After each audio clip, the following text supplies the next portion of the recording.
এগুলা কি কেউ বলতে পারবেন যে এগুলা কি শাক? গ্রামের মানুষই একমাত্র জানে এগুলা কি শাক।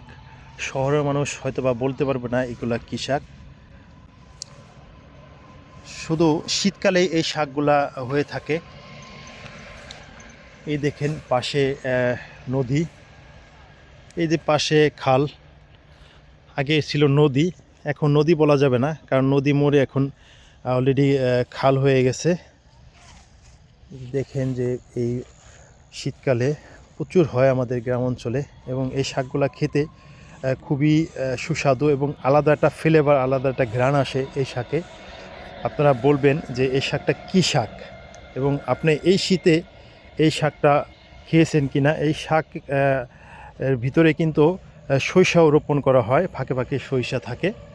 তো আপনারা এই দেখেন, এই যে অলরেডি এখান থেকে শাক ছিঁড়া হয়েছে, ডুগা। এই ডুগাগুলো ছিঁড়ে হয় বাজারে বিক্রি করছে, ক্ষেত যে কৃষক সে বিক্রি করছে, অথবা সে নিজে নিয়ে খেয়েছে। এই শাকটা কিন্তু রুটিটা খেলেও অনেক মজা লাগে। বিশেষ করে এই শাকটা কিন্তু বেশিরভাগই গরম গরম ভাতের সাথে এই শুকনা মরিচ পুড়িয়ে অথবা ভেজে, বিশেষ করে গ্রামের লোকজন কিন্তু এই শাক দিয়ে অনেকে মূলা দিয়ে খায়, কাঁচা মূলা কামড় দিয়ে খায়, অনেকে আবারও মরিচ এই যে ছাইয়ের ভিতরে পুড়িয়ে খায় অথবা ভেজে খায়। কিন্তু আলাদা একটা মজা লাগে।